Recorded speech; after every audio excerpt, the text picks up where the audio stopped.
China just moved 8 trillion. 8 trillion. That's bigger than the annual output of Germany, bigger than Japan, bigger than the GDP of every country in Africa combined. And they didn't move it with one headline event. They moved it through a quiet, coordinated repositioning across reserves, foreign assets, trade settlement, and the plumbing of global finance. If that sounds boring, good. Because the most disruptive moves in history usually look boring right up until the moment the system feels the pressure and everyone suddenly realizes the rules have changed. Now, 2 versions of this story are circulating online. Version 1 is clickbait doom. Western markets will definitely collapse on a specific date. That's not what I'm doing. Version 2 is pattern recognition. Watching how leverage accumulates, how alternatives get built, and how interdependence becomes a weapon when politics turn hostile. That second version is real. It's measurable. And if you're investing, running a business, or just trying to protect your future, it's the version you need to understand because there's a 4-stage pattern that shows up again and again when a rising economic power challenges an established financial order. Different centuries, different flags, different technologies, same choreography, 4 stages, same sequence, same logic. And if you map the US-China relationship onto that sequence, we are not at stage 1 anymore. We are not even at stage 2. We are deep into stage 3, the quiet phase where the challenger builds exit ramps while the incumbent keeps living like the road goes on forever. Let me show you the pattern. Not the watered-down version they teach in a macro class, but the version you only see when you study power, trade, and financial plumbing at the same time.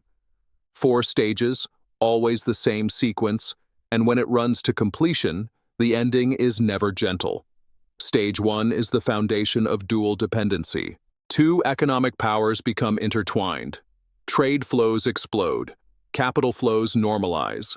Supply chains mesh. Everyone gets rich. Politicians give speeches about cooperation. Economists write papers about how conflict is irrational because the costs are too high. That sentence gets repeated in every era. We're too connected to fight. It always sounds smart. It always sounds modern. It is always the sentence people repeat right before the system breaks. Stage 2 is asymmetric accumulation. One side quietly stacks strategic advantages, while the other side gets comfortable.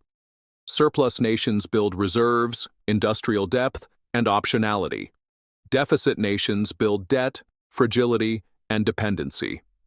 The shift is slow enough that it doesn't feel like a crisis. It feels like business as usual, and that's why it works. By the time the dominant power realizes the leverage has shifted, the leverage has already shifted. If you want to get an investing edge, this is exactly why I built the Buffett Academy. Every week, I drop exclusive members-only videos showing the exact stocks. You also get the Millionaire Blueprint, a practical, repeatable framework for building wealth. Because in a world where the rules can change fast, the people who win are the ones with a real system. It's in the pinned comment below. Stage 3 is strategic repositioning. This is the phase where the challenger keeps smiling in public and quietly rearranging the room behind the scenes. Diversifying reserves, building alternative payment rails, hardening supply chains, locking up commodities, signing currency deals, expanding influence in trade corridors. Stage 3 doesn't look like an attack. It looks like normal finance. It looks like risk management. It looks like nothing until you realize it's preparing for the day cooperation turns to coercion. Stage 4 is controlled demolition. If it gets that far, the challenger doesn't need to win a conventional war. They pull levers. They weaponize the dependency they spent decades building. They force financial pain to achieve political objectives. And the established power discovers that debt, consumption, and fragile supply chains are not armor. They are pressure points. Now back to the pattern, and this time we're going to anchor it in real historical dynamics. Example 1. Britain and Germany in the early 1900s. Britain was the global superpower. London was the center of global finance. Sterling had enormous international reach. Britain looked permanent like the system itself. Germany was rising fast, industrializing, expanding manufacturing, building strategic capacity. Stage 1 was there.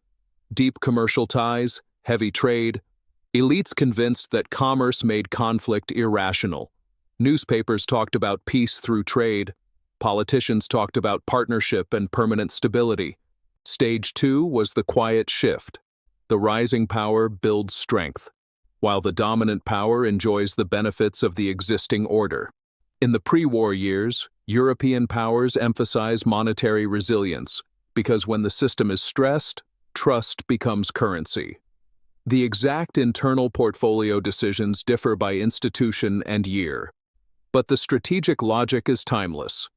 If you think a fracture is possible, you reduce exposure to your rival's rails, and you build buffers that can survive a liquidity shock. Then, stress hits. When conflict arrives, convertibility, capital mobility, and normal finance can vanish overnight. Markets don't politely adjust. They seize. The dominant power may still win battles, but the financial center of gravity can shift anyway because crises force new arrangements and new dependencies. The lesson isn't one move caused everything. The lesson is, stage 1 creates dependency, stage 2 shifts leverage, stage 3 prepares the levers, and stage 4 is when the plumbing becomes a battleground. Example 2, America and Japan from the post-war era into the late 1980s. After World War II, the US rebuilt Japan, and Japan became a manufacturing powerhouse. Stage 1 was textbook deep trade integration, massive flows of goods and capital, a sense that the relationship was mutually beneficial and therefore stable. America got electronics, cars, consumer goods. Japan got access to the US consumer and to global capital. Everyone won, and the winning made people assume the future would look like the present forever. Stage 2 is where the imbalance grew. Japan ran persistent surpluses and accumulated significant dollar reserves. Japanese firms acquired major US assets in the 1980s. Americans treated it like a spectacle. They're buying our landmarks. But the structural point was more important. The surplus country had optionality. The deficit country had exposure. Optionality expands your choice set. When the world turns, exposure narrows it. Stage 3 showed up in currency politics and regional positioning. The Plaza Accord in 1985 is often described as cooperation, coordinated currency policy for stability. But from the pattern lens, it also shows how leverage expresses itself. When your trading partner's reserves and industrial strength are large enough, currency outcomes become negotiated power, not neutral markets. The world may still look friendly on television, but the underlying incentives are shifting. Now, you'll hear some people claim Japan deliberately triggered the 1987 crash through coordinated liquidation, like an economic strike. The record doesn't support a clean villain story. What Black Monday showed is how globalized markets, leverage, and fragile liquidity can spiral when confidence breaks and market structure is stressed. It was a system shock, not a single country button press. But the pattern lesson is still brutal. Once markets globalize, capital moves faster than politics, and stability depends on plumbing, liquidity, market microstructure, and confidence, not just GDP rankings. If your system is leveraged and your counterpart has optionality, you don't need a villain for the outcome to be ugly. The structure does the work.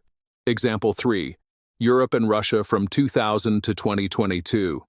After the Cold War, Europe rebuilt relationships with Russia, massive natural gas deals, oil imports, trade integration.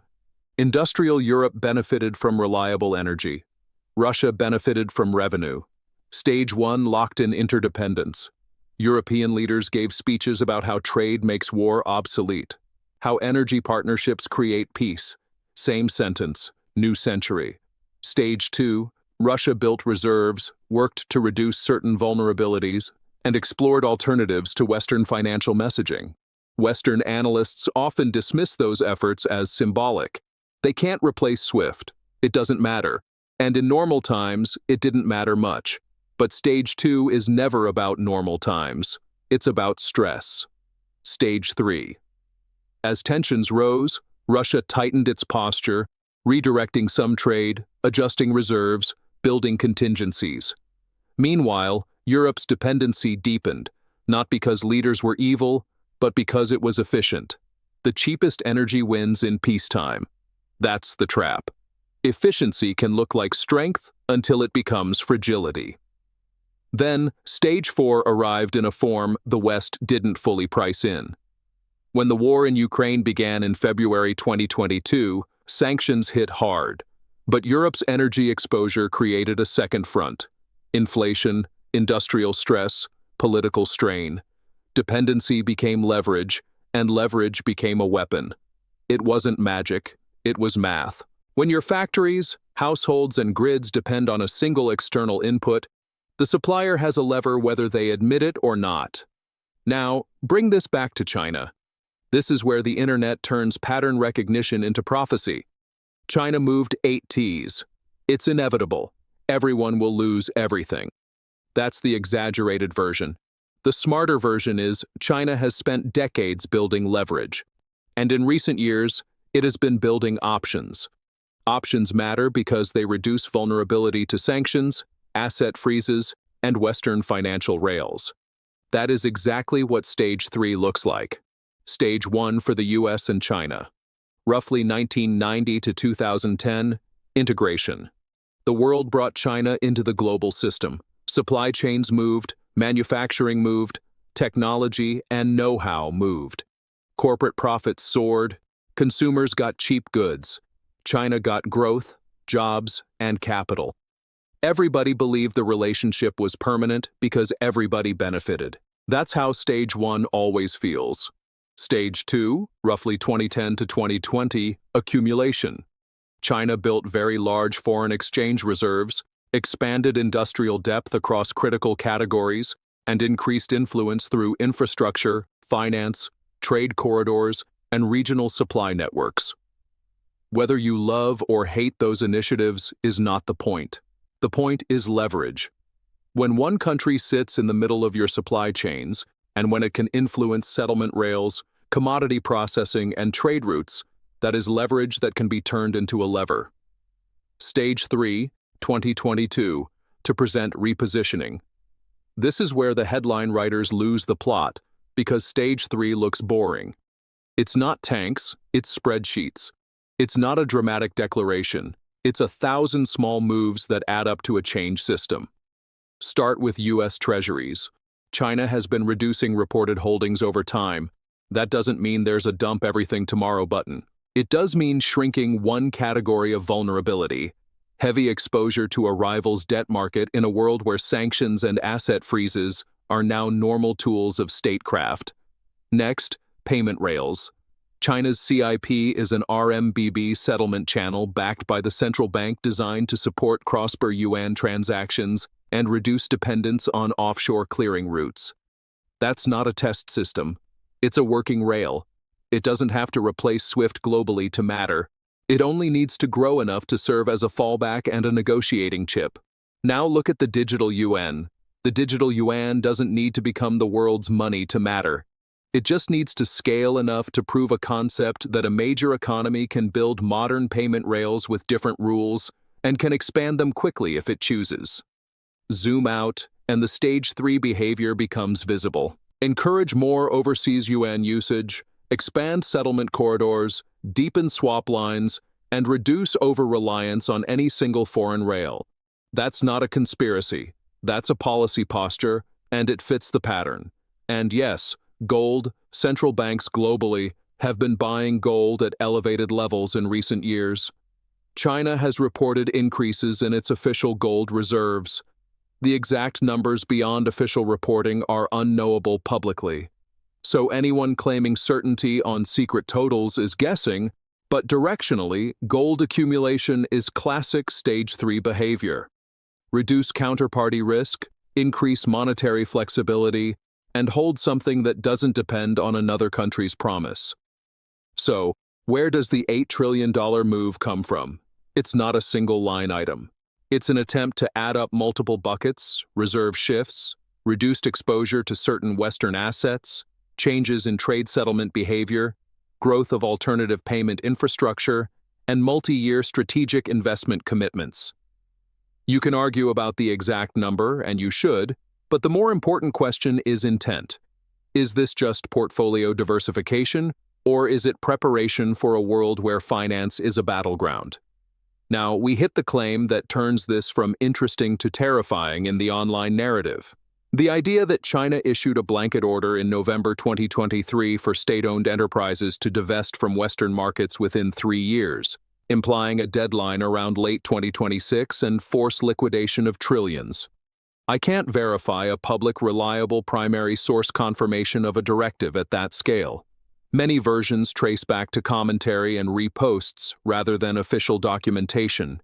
Here's why that matters. A real forced divestment order would be an unmistakable Stage 3 alarm bell because it would put a political timer on exposure reduction.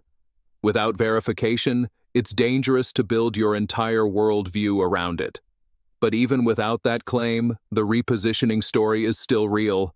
Reduced reported treasury exposure, alternative settlement rails growing, digital payments scaling, and policy nudges toward more UN usage overseas.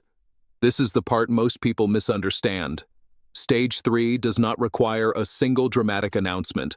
Stage 3 is a posture. It's the accumulation of options. And when you have options, you can withstand pressure or apply pressure in ways you couldn't before. So, what would Stage 4 look like if it ever arrived? Not prophecy scenario. A menu of levers that could be pulled if leadership decided the trade-offs were worth it. Lever 1 is financial tightening through market stress. If a major player accelerates selling in sensitive markets, yields can rise, liquidity can tighten, and policymakers can be forced into ugly trade-offs. In the U.S. case, higher yields raise refinancing costs and tighten conditions across housing, business investment, and equity valuations. The Fed can respond, but responses have second-order effects. Important nuance. Large sellers also hurt themselves if they push prices down too fast, and global investors react too. That's why this lever is more realistic as sustained pressure than a one-day nuclear sale. Lever 2 is targeted supply chain disruption. The most powerful version is not shut everything down, because that unites everyone against you. The powerful version is selective friction, export licenses, quality inspections, environmental reviews, customs delays, prioritization of domestic demand. Each one looks bureaucratic. Together they create shortages, force inventories to rise, and pressure margins. And because critical components sit deep inside thousands of products, semiconductors, pharmaceutical inputs, battery materials, precision manufacturing, selective friction doesn't have to be dramatic to be painful. Lever 3 is offering the alternative system. This is what makes economic coercion more effective than military coercion. Deny, then offer a substitute on your terms. Want reliable supply? Settle in our currency. Want stable payment rails? Use our network. Want financing? Here are our terms. None of this needs to replace the dollar globally to matter. It only needs to capture enough marginal trade to weaken confidence and create a self-reinforcing shift during a crisis. Now, here are the 3 comfortable lies that get people wiped out because they confuse today with forever. Lie 1, mutual dependence prevents conflict. No, mutual dependence creates incentives for stability until it creates leverage for coercion. Interdependence can reduce conflict, but it can also become the most efficient weapon available when leaders decide conflict is worth the cost. Lie 2, the dollar is too big to fail. Reserve currency status is not a law of physics. It's a social contract built on trust, market depth, legal stability, and a credible commitment not to abuse the rails. When the dollar system is used as a tool of sanctions, it is powerful, and it also motivates alternatives. That doesn't mean the dollar collapses tomorrow. It means the world has a reason to build an escape hatch. Lie 3. America can respond quickly in some domains. Yes. In industrial capacity and complex supply chains? No. Building fabs, rebuilding pharmaceutical inputs, Expanding rare earth processing and recreating whole categories of manufacturing is measured in years. Military strength doesn't solve missing components. Innovation doesn't help if you can't scale inputs. And debt doesn't feel like a problem until the cost of debt resets. So, what do you do with this without turning into a doomer who sees collapse in every headline? You do what smart risk managers do. You separate certainty from probability and probability from impact. You build a plan that doesn't require a single prediction to be perfectly right. Here's a practical way to think about it. Instead of asking, "Will stage 4 happen in 2026?" ask, "What would I wish I had done if a major shock happened in the next 2 years?" Then do the parts of that answer that are sensible, even if no shock happens. That's what resilient positioning looks like. First, respect that the next few years are likely to be more volatile than the previous decade because finance has become more political. Trade actions, export controls, sanctions, and industrial policy are now normal tools, not rare exceptions. Volatility clusters around those tools. Second, identify your fragilities. Which businesses, sectors, or assets you own depend on single country supply chains, fragile trade routes, or easy global liquidity. You don't have to panic sell everything, but you do have to know what you own and what would happen if friction increases. Third, look for beneficiaries of de-risking. When the world becomes less trusting, the winners are usually the companies that enable redundancy. Domestic manufacturing, industrial automation, grid and energy infrastructure, logistics resilience, cybersecurity, and critical minerals processing. The regime shift creates new boring winners because the world starts paying for resilience the way it used to pay for efficiency. Fourth, diversify your assumptions. Don't anchor your entire future on a single base case like rates fall, the dollar dominates forever, or China will never risk its export model. Build optionality, quality balance sheets, real cash flow, pricing power, and diversification across geographies where it makes sense for your risk profile. Fifth, watch signals instead of headlines.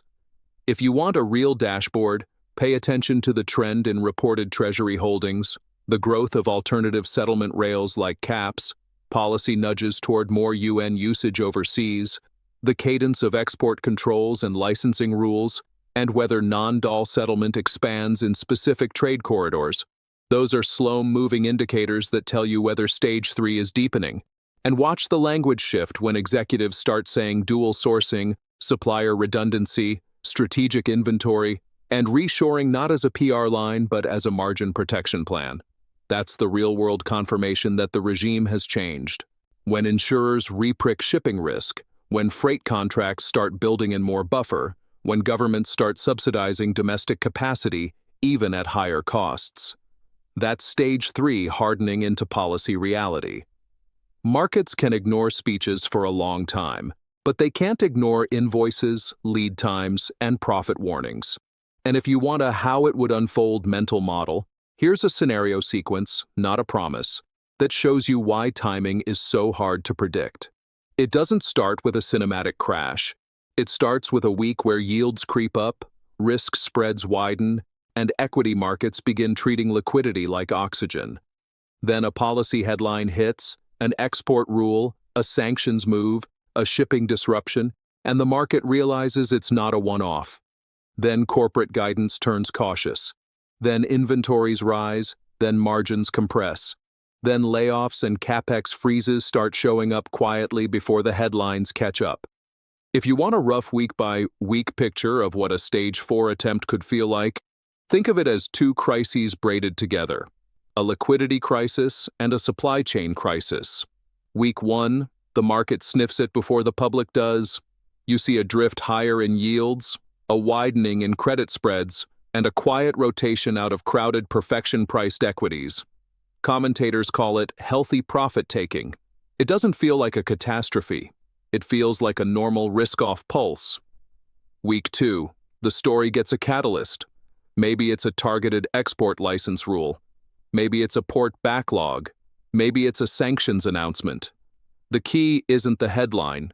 It's that the headline confirms a regime change.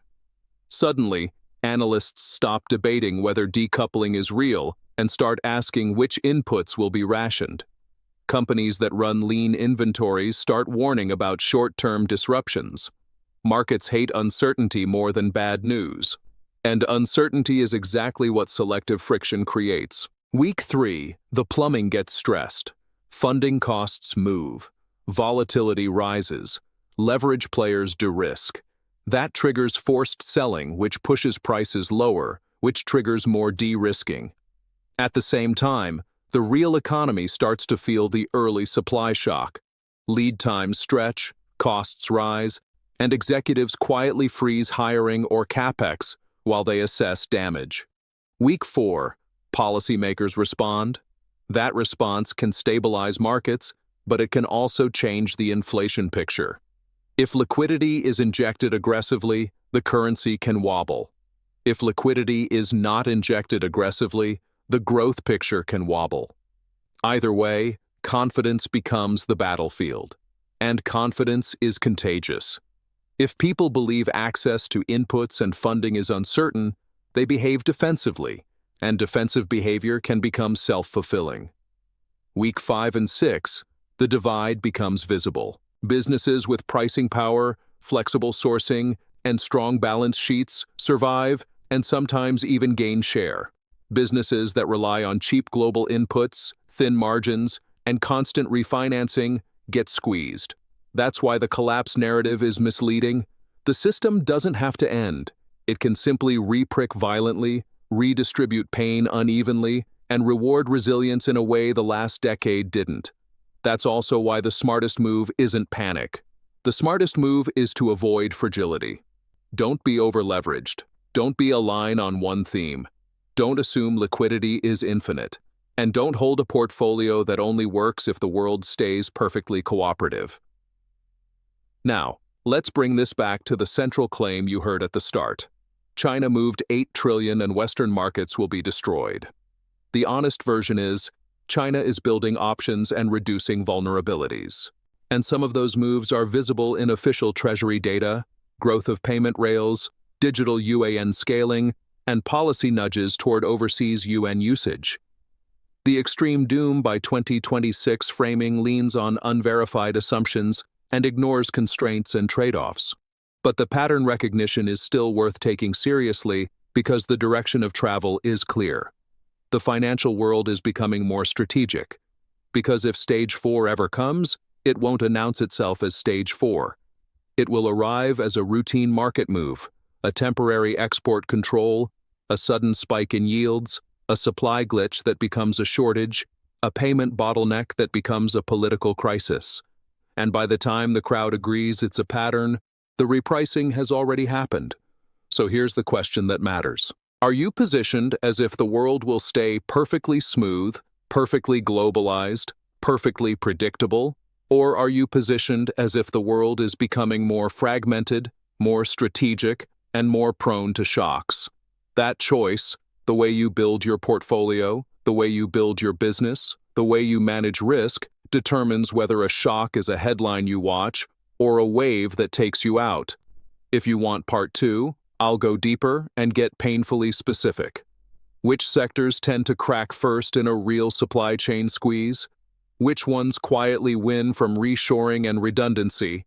And how to build a resilience watch list without turning your portfolio into a bunker. Final reminder, none of this is financial advice. It's scenario planning. Use it to ask better questions, not to bet your life on a single timeline. Remember, the goal isn't to be right about one date. The goal is to not be fragile. If the world stays calm, you still own quality and you still compound. If the world gets rough, you're not forced to sell at the worst possible time. That's how you survive and still win. Now, hit subscribe and turn on notifications, because part 2 is going to be the practical blueprint. What breaks, what survives, and where opportunity shows up when the crowd is panicking. And if you want the full playbook with weekly behind-the-scenes breakdown, the exact stocks I'm buying, and the millionaire blueprint I'm following, join the Buffett Academy. The link is in the pinned comment below. Subscribe, and I'll see you in the next one.